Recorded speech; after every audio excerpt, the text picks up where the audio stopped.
सुबह की कुछ अच्छे ख्याल, कुछ अच्छी तस्वीरें या फिर कोई अच्छी आवाज, क्या ये इतनी छोटी सी चीज वाकई किसी की पूरे दिन को और फिर धीरे धीरे पूरी जिंदगी को बदल सकती है? सुनने में बड़ा लगता है ना?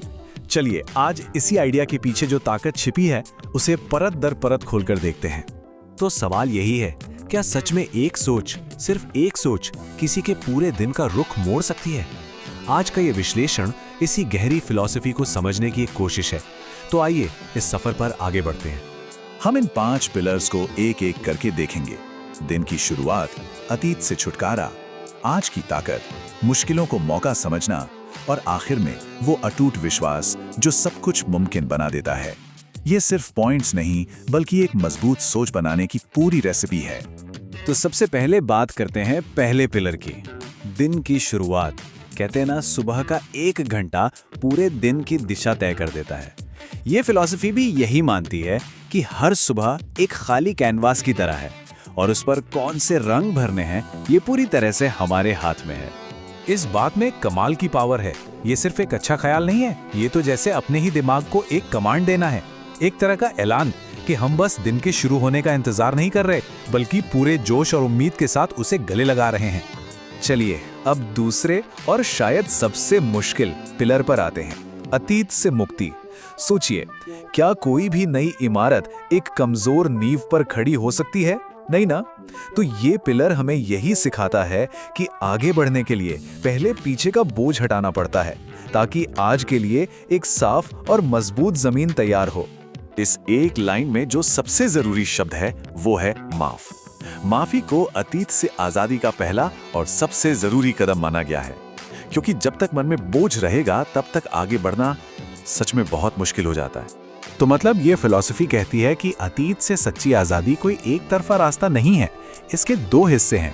पहला, खुद को माफ करना, अपने मन से वो आत्मग्लानि का बोझ उतार फेंकना, और दूसरा, दूसरों को माफ करना, यानी नाराजगी की जंजीरों से खुद को आजाद कर लेना। एक नई साफ सुथरी शुरुआत के लिए ये दोनों ही कदम बेहद जरूरी है। अच्छा, जब अतीत की जंजीरें टूटती हैं तभी हम अपने तीसरे पिलर तक पहुंचते हैं और वो है वर्तमान की शक्ति। ये फिलॉसफी हमें याद दिलाती है कि जिंदगी ना तो गुजरे हुए कल में है और ना ही आने वाले कल में। असली ताकत, एक्शन लेने का पल, वो तो बस आज और अभी है। ये लाइन कितनी खूबसूरती से बताती है कि फोकस और क्लैरिटी क्या होती है। ये सिर्फ मन को यहाँ वहाँ भटकने से रोकना नहीं है, बल्कि अपनी पूरी एनर्जी को एक जगह इकट्ठा करके उसे कई गुना बढ़ाने का एक जबरदस्त तरीका है। आज की ताकत को महसूस करने के लिए एक शांत और फोकस दिमाग चाहिए। जब बाहर के शोर से हटकर कोई अपने अंदर झांकता है तो उसे एक अलग ही सुकून और क्लैरिटी मिलती है, और यही वो स्टेट है जहां इंसान अपनी असली ताकत से जुड़ता है। जब मन शांत होता है और आज पर टिका होता है, तब हम चौथे और सबसे एक्टिव पिलर के लिए तैयार हो जाते हैं, चुनौतियों का स्वागत करना। ये फिलॉसफी हमें सिखाती है कि मुश्किलें सिर्फ झेलने के लिए नहीं आती, बल्कि ये हमें नजरिया बदलने और उन्हें एक मौके की तरह देखने के लिए कहती हैं। इस एक वाक्य में ही नजरिया बदलने का पूरा जादू छिपा है। ये सिखाता है कि मुश्किलों को एक दीवार की तरह नहीं बल्कि एक सीढ़ी की तरह कैसे देखा जाए। ये सोच हमें एक विक्टिम की जगह एक क्रिएटर बना देती है। यहाँ देखिए कि मानसिकता में एक छोटा सा बदलाव कैसे सब कुछ बदल सकता है। एक नजरिए के लिए जो चीज एक बड़ी रुकावट है, वही दूसरे नजरिए के लिए खुद को और मजबूत बनाने का एक शानदार मौका है। और चुनाव वो पूरी तरह से हमारे हाथ में होता है।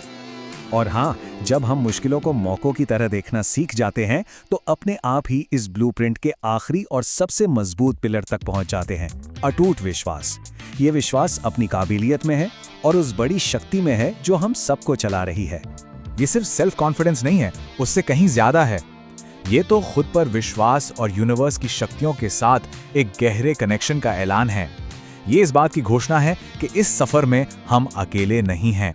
अटूट विश्वास का मतलब यही है, ये वो एहसास है जब पता चलता है कि असली ताकत का सोर्स बाहर नहीं बल्कि अपने अंदर ही है। ये यूनिवर्स से जुड़ने और अपनी असली क्षमता को पहचानने का पल है जो किसी को भी अनस्टॉपेबल महसूस करा सकता है। और आखिर में ये पूरी यात्रा हमें इस एक नतीजे पर ले आती है कि हमारे विचार ही हमारी हकीकत बनाते हैं। एक नई सुबह, माफी, आज पर ध्यान मुश्किलों को मौका समझना और अटूट विश्वास, ये सब मिलकर ही हमारी दुनिया को वो शक्ल देते हैं जो हम चाहते हैं। जो सोचा जा सकता है वो पाया भी जा सकता है।